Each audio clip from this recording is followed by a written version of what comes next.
Today's story comes from Reddit, r/nosleep. A college student takes a night guard job at an old subway station. He thinks it's easy money, but then he finds a list of rules, and he breaks the first one within minutes. This is what happened next. I was desperate for a job. Final years of college, student loans piling up.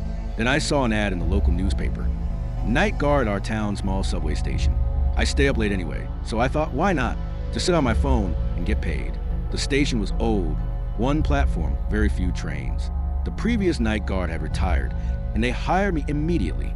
Not a popular job, I guess. Let me describe it. You walk downstairs underground. Long tracks on both sides, a short platform. To your right, a ticket booth that now works as a security booth. Lighting was terrible, dim, creepy, shadows everywhere. The day guard shook my hand, said good luck, and left. Who says good luck at the start of shift? I ignored it. My shift, 10 p.m. to 5 a.m. I was about to scroll through Reddit when I noticed a single piece of paper, big red blocky letters. Must read important rules. Rule 1. If you see a man in a black tuxedo with a bright red leather bag asking for a ticket, say, I don't work here, and turn around. He won't be there when you look back. Rule 2. If you see a black figure on camera 4, look away immediately. If you hear whistling, get out. Rule 3.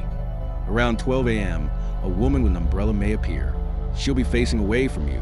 Never try to see her face. Rule 4. If you see yourself staring from any camera, cover that camera. You may hear yourself telling you to come out. Stay in the booth. If the door shakes, push it closed as hard as you can. Do not let it open. Rule 5. Extension of Rule 4. If you see yourself staring from the booth window, look away and hold the door shut. Rule 6. If the clock on the wall stops, hide under the desk until you hear ticking again. Rule 7. At 3:03 a.m., a strange train will come. Distinct horn. If anyone steps out, grab the handgun from your drawer and shoot them. No matter who. If the train leaves before you shoot, it's too late. Rule 8. Your clock, phone, any device will try to deceive you.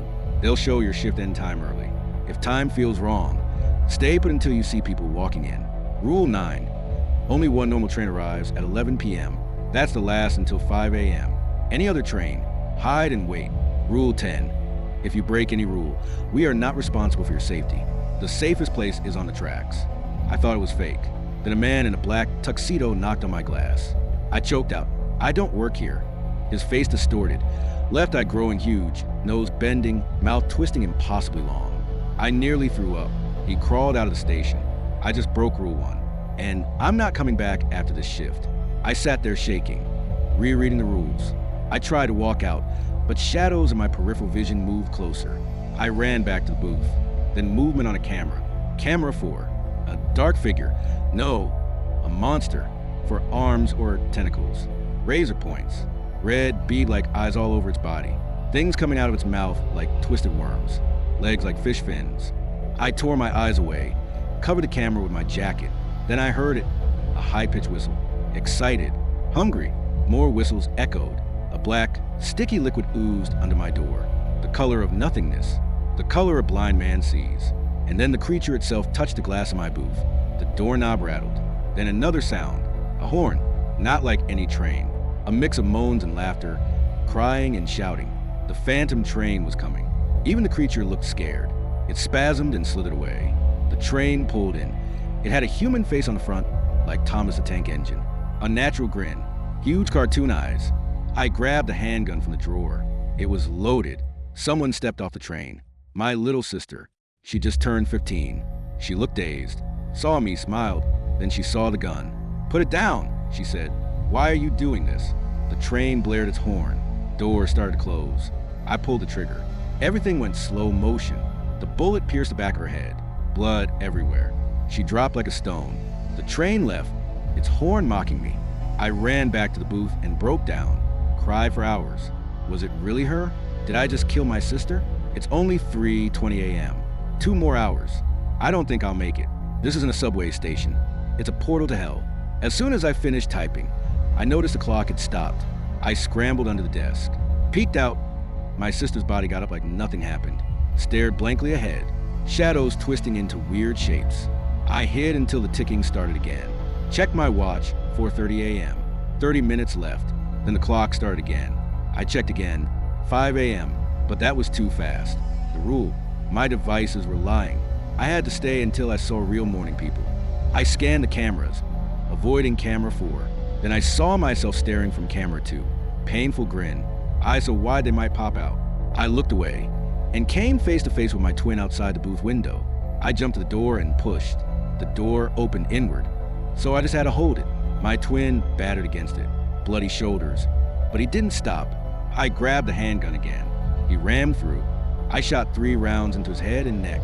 I jumped past his body and sprinted toward the tracks. He got up again, ran at me. I jumped off the platform, and in blackness, I woke up on the tracks.